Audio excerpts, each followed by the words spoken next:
आजादी हमें बड़ी कुर्बानियों से मिली, मगर खुद को पैरों पर खड़ा करना और भी मुश्किल काम था। अंग्रेजी हुकूमत तो हमें अपने हाल पर छोड़ चलती बनी, बंटवारे ने हालात और बद से बदतर बना दिए। संपत्तियों के बंटवारे को लेकर पाकिस्तान के साथ तनाव चरम पर था। 1947 के भारत पाकिस्तान वित्तीय समझौते के अनुसार भारत को पाकिस्तान को संपत्तियों में से अपने हिस्से के रूप में 55 करोड़ रुपए देने थे। 1948 के मध्य तक करीब 5.5 मिलियन गैर मुस्लिम भारत में आ गए थे, जिन्हें बसाना किसी बड़ी चुनौती से कम नहीं था।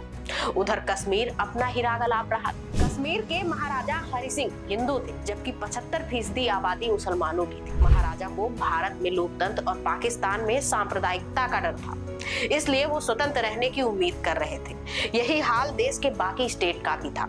देश में तब राजा रजवाड़े अपनी ही चलाने पर आमादा थे। तो हम आजाद तो हो गए थे, मगर तब देश चलाना हमें नहीं आता था। देश को रन कराने के लिए एक आदर्श संविधान की पहली नींव होती है। मगर भारत का संविधान बनाने और लागू होने की कहानी भी कम दिलचस्प नहीं है। भारत हर साल 26 जनवरी को गणतंत्र दिवस मनाता है। इस दिन साल 1950 में भारत लोकतंत्र बना, संविधान लागू किया गया। इस साल भारत अपना 76वां गणतंत्र दिवस सेलिब्रेट कर रहा है। हालांकि दिलचस्प बात यह है कि संविधान 26 नवंबर 1949 को तैयार हो गया था, लेकिन फिर भी इसे लागू करने के लिए 26 जनवरी का इंतजार किया गया।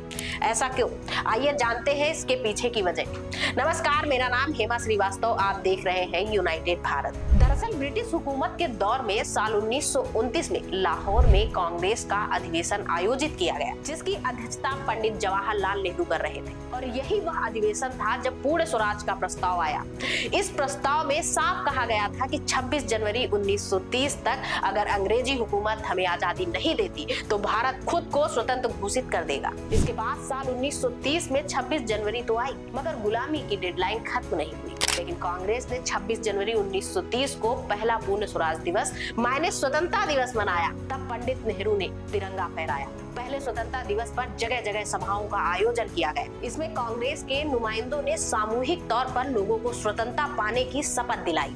इसी दिन गांव से लेकर शहरों तक सभाएं ही सभाएं आयोजित की गई और फिर तिरंगा फहराया गया। आजादी हमें 15 अगस्त 1947 को मिली, लेकिन 26 जनवरी की वैल्यू इससे कम नहीं हो जाती।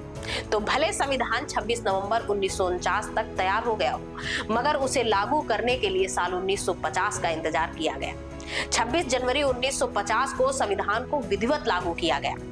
तब से हम इसे रिपब्लिक डे के रूप में मनाते आ रहे हैं। भारत सरकार अधिनियम 1935 को भारत के संविधान का मूलाधार माना जाता है। हमारा संविधान दुनिया के किसी भी गणतांत्रिक देश का सबसे लंबा लिखित संविधान है। भारत के संविधान में 395 अनुच्छेद तथा 12 अनुसूचियां हैं। ये 25 भागों में विभाजित है।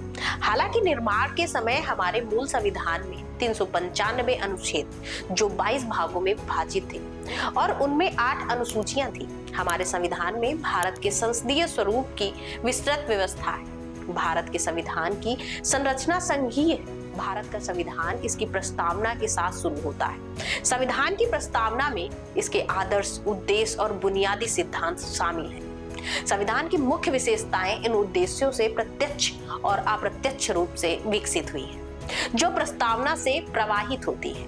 हमारे संविधान ने देश की आवश्यकता के अनुसार विश्व के अधिकांश प्रमुख संविधानों की सर्वोत्तम विशेषताओं को अपनाया है। संविधान का दार्शनिक हिस्सा मायने मौलिक अधिकार अमेरिका से और राज्य के नीति निर्देशक सिद्धांत आयरिश संविधान से प्रेरित है। संविधान का राजनीतिक हिस्सा कैबिनेट सरकार का सिद्धांत, कार्यपालिका और विधायिका के बीच संबंध काफी हद तक ब्रिटिश संविधान से लिया गया है। हालांकि भारत का संविधान कई देशों से उधार लिया गया है, लेकिन फिर भी हमारे संविधान में कई प्रमुख विशेषताएं हैं जो इसे अन्य देशों के संविधानों से अलग करती है। और यही अनेकता में एकता देश को अखंड, सशक्त और संप्रभु बनाती है। तो इस 26 जनवरी फिर एक बार मौका है खुद पर नाच करने का और दुनिया को दिखाने का कि हम में कुछ तो बात है कि हस्ती मिटती नहीं हमारी।